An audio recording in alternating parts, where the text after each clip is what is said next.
کراچی میں تیز ہواؤں کے ساتھ طوفانی بارش نے تباہی مچا دی۔ مختلف حادثات میں میاں بیوی سمیت 16 افراد جاں بحق، 30 سے زائد زخمی۔ بلدیہ مواد ووٹ میں دیوار گرنے سے 11 افراد چل بسے، کئی زخمی۔ قائد آباد مجید کالونی سیکٹر 11 میں گھر کی دیوار گرنے سے میاں بیوی جاں بحق، 1 شخص زخمی۔ ملیر بھینس کالونی میں باڑے کی چھت گرنے سے 3 افراد زخمی۔ مچھر کالونی میں گھر کی چھت گر گئی، کلفٹن میں درخت گر گیا، 2 افراد دب گئے۔ لیاقت آباد میں ہواؤں سے عمارتوں کی کھڑکیاں ٹوٹ گئیں، گھروں میں لگی گرل گر گئی، ہوٹلوں کی ٹیبل کرسیاں اڑ گئیں۔ قائد آباد سے بھینس کالونی تک کئی درخت گر گئے۔ کورنگی 3.5 میں چھت گرنے سے خاتون جاں بحق، 4 افراد زخمی۔ PCHS میں نجی اسپتال کی دیوار گر گئی، کئی گاڑیوں کو نقصان پہنچا۔ میرٹھ سوسائٹی کے بجلی گھر میں آگ لگ گئی۔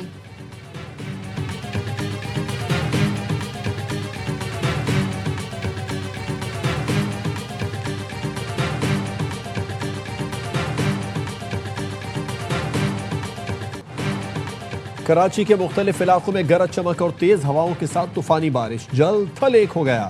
نشیبی علاقوں میں جگہ جگہ پانی جمع، صدر، حسن اسکوائر، گلشن اقبال، گلستان جوہر، ناظم آباد میں بھی بارش۔ North Karachi, north Nazimabad, Manghopir, site area, federal B area اور اطراف میں بھی تیز ہوا کے ساتھ برسات۔ لائنز ایریا، گرو مندر، جہانگیر روڈ، لسبیلا، 3 ہٹی میں موسلادھار بارش، ٹریفک کی روانی متاثر، بجلی کے کھمبے گر گئے۔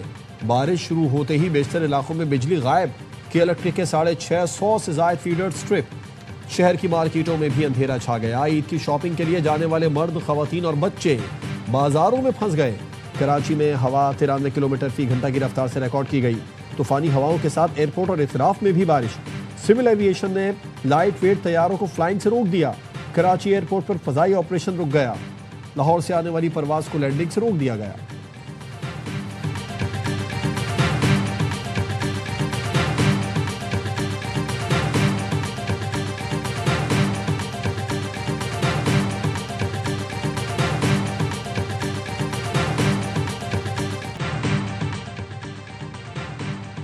ایرانی قومی سلامتی کونسل کے سربراہ علی لاریجانی اپنے بیٹے مرتضیٰ سمیت شہید۔ ایرانی سرکاری میڈیا کے مطابق علی لاریجانی امریکی اور صہیونی حملے میں شہید ہوئے۔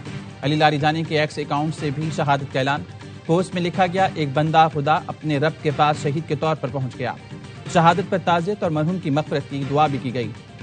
میں موت کو خوشی کے سوا کچھ نہیں سمجھتا۔ علی لاریجانی کا گزشتہ روز آخری ٹویٹ شہداء کو خراج عقیدت پیش کرتے ہوئے لکھا، شہداء کی یاد ہمیشہ ایرانی قوم کے دل میں زندہ رہے گی۔ ایرانی بسیج فورس کے سربراہ جنرل غلام رضا سلیمانی بھی شہید۔ پاسداران انقلاب نے تصدیق کر دی، نیشنل سیکیورٹی کونسل کے نائب سربراہ علی رضا حملے میں شہید ہو گئے۔ شہید علی لاریجانی اور کمانڈر غلام رضا سلیمانی کی نماز جنازہ آج ادا کی جائے گی۔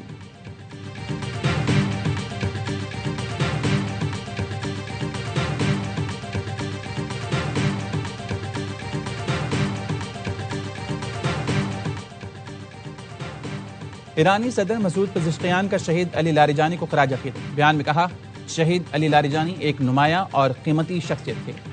علی لاریجانی نے مختلف عہدوں پر خدمات انجام دی۔ لاریجانی نے خطے میں امن اور سلامتی کو فروغ دینے کی کوششیں کی۔ وزیر خارجہ عباس عراقچی کہتے ہیں، علی لاریجانی کی شہادت حکومت کے لیے پیچھے ہٹنے کا سبب نہیں بنے گی۔ الجزیرہ سے گفتگو میں کہا، اسلامی جمہوریہ ایران کا سیاسی ڈھانچہ مضبوط اور مستحکم ہے۔ سیاسی، اقتصادی اور سماجی ادارے مضبوط بنیاد پر قائم ہیں۔ ایک فرد کی غیر موجودگی ڈھانچے کو متاثر نہیں کرتی۔ شہادتوں کے باوجود حکومت اور سیاسی نظام اپنی ذمہ داریاں جاری رکھیں گے۔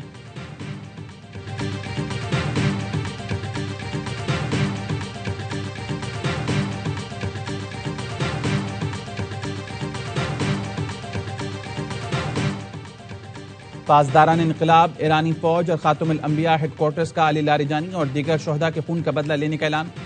خاتم الانبیاء ہیڈ کوارٹرز کے بیان میں کہا گیا ہے کہ دشمن اپنی ناکامی چھپانے کے لیے جنگی جرائم کا مرتکب ہو رہا ہے۔ ہمارا رد عمل دشمن کے تصور سے بھی زیادہ سخت ہوگا۔ ٹرمپ ہماری حیران کن کارروائیوں کے لیے تیار ہے۔ خطے میں امریکہ کی 50 سالہ سرمایہ کاری کو تباہ کر دیا۔ ایرانی فوج کے commander in chief major general Amir Hatami کا بھی شہداء کے خون کا بدلہ لینے کا اعلان۔ کہا، لاریجانی کی شہادت پر ہمارا رد عمل فیصلہ کن ہوگا۔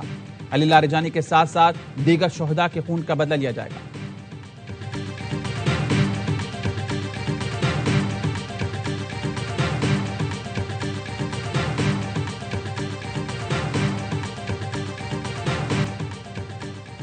پاسداران انقلاب کے آپریشن باد صادق کی 61ویں لہر کا آغاز۔ پاسداران انقلاب کے مطابق امریکی اڈوں اور اسرائیل میں ایران پر حملوں کے مراکز کو نشانہ بنایا۔ اسرائیل میں 100 سے زائد ہدف پر کامیاب بمباری، متعدد فوجی اور سیکیورٹی اہداف تباہ۔ ابتدائی اطلاعات کے مطابق اسرائیلی فوج اور سیکیورٹی فورسز کے 230 سے زائد اہلکار ہلاک ہو زخمی ہوئے۔ کارروائی شہید علی لاریجانی اور ان کے ساتھیوں کے انتقام۔ ایرانی میزائل حملے کے بعد تل ابیب کے ٹرین اسٹیشن میں آگ لگی۔ اسرائیلی میڈیا کے حملے میں 2 اسرائیلی شہریوں کی ہلاکت کی تصدیق۔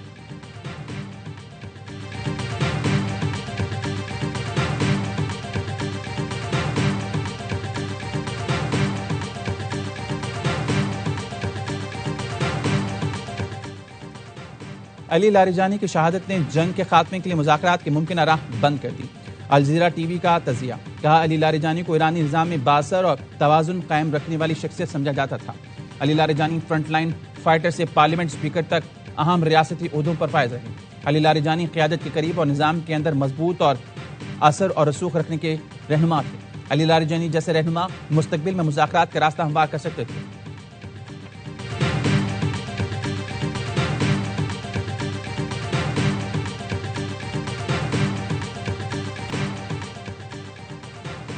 ایران کے نئے سپریم لیڈر کا جنگ جاری رکھنے کا اعلان۔ آیت اللہ مجتبیٰ خامنئی نے کہا اسرائیل اور امریکہ کو گھٹنوں کے بل گرانے تک امن کی کوئی گنجائش نہیں۔ وائٹ ہاؤس کے مطابق 2 ملکوں نے ایرانی دفتر خارجہ کو جنگ بندی کی پیشکش بھیجی تھی، لیکن رہبر اعلیٰ نے اپنے پہلے خارجہ پالیسی سیشن میں سخت ترین موقف اپنایا۔ کہا یہ امن کا صحیح وقت نہیں، دشمن شکست تسلیم نہ کر لے اور نقصان کا ازالہ نہ کرے، جنگ جاری رہے گی۔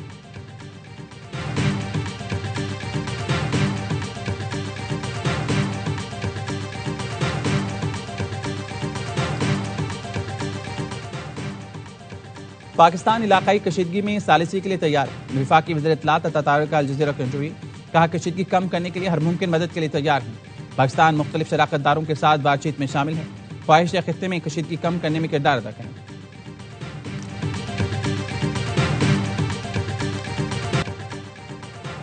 افغان طالبان رجیم کی جانب سے پاکستان مخالف گمراہ کن اور من گھڑت پروپیگنڈا بے نقاب۔ عالمی اور افغان میڈیا نے اسپتال حملے میں 400 افراد کی ہلاکت کے جھوٹے دعووں کی قلی کھول دی۔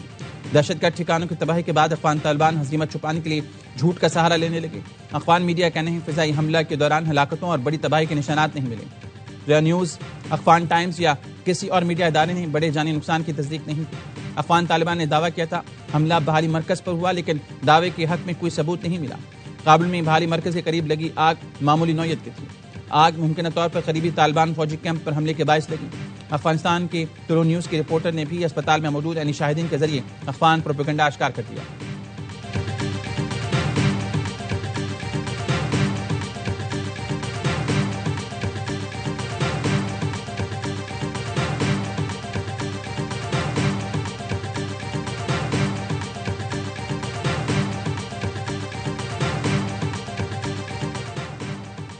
بنوں میں تھانہ بکا خیل اور چوکی فتح خیل پر دہشت گردوں کا حملہ ناکام۔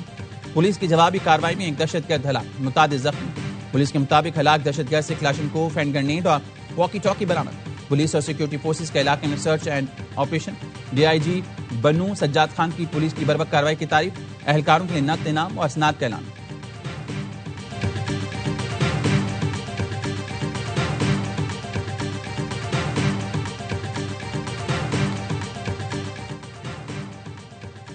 کراچی کے پورٹ قاسم پہ تیل بردار جہازوں کی آمد کا سلسلہ جاری۔ پیٹرول کے 2 اور ڈیزل سے بھرا ایک ٹینکر پورٹ قاسم پہنچ گیا۔ فجیرہ سے 60,000 ٹن پیٹرول لے کر ایم ٹی خیرپور اور 26,000 ٹن پیٹرول لے کر ایم ٹی سنی لیگر پورٹ قاسم پہنچے۔ پیٹرول اور کروڈ آئل سے بھرے مزید جہاز بھی آؤٹر اینکریج پر موجود ہیں۔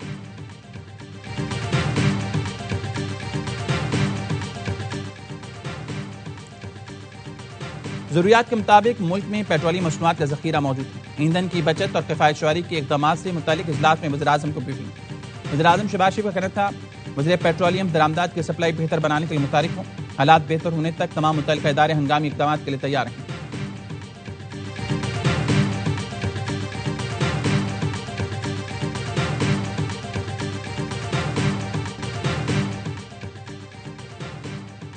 بھارتی انٹیلی جنس ایجنسی را پر پابندی عائد کی جائیں۔ امریکی کمیشن برائے مذہبی آزادی کا ٹرمپ انتظامیہ سے بڑا مطالبہ۔ امریکی کمیشن نے محکمہ خارجہ سے RSS پر بھی پابندی کا مطالبہ کر دیا۔ سالانہ رپورٹ میں کہا بھارتی حکومت نئے قوانین کے ذریعے مذہبی اقلیتوں کو نشانہ بنا رہی ہے۔ بھارتی حکومت امریکہ میں اقلیتوں کے خلاف جرائم میں ملوث ہے۔ را اور RSS اہلکاروں کے امریکہ میں داخلے پر پابندی لگائی جائے۔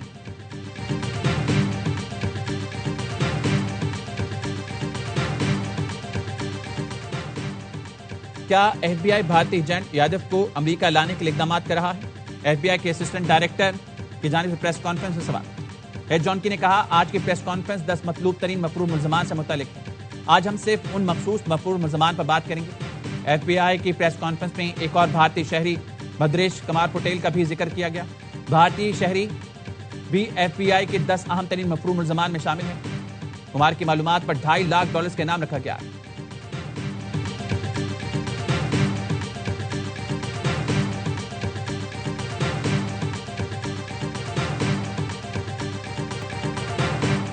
امریکہ ایران جنگ کے باعث خطے میں کشیدگی ایندھن کا بحران سر اٹھانے لگا۔ ممکنہ بحران سے نمٹنے کے لیے حکومت پاکستان کے پاس 2 آپشن رہ گئے۔ پہلا آپشن عالمی منڈی کے مطابق پیٹرولیم مصنوعات کی قیمتوں میں اضافہ۔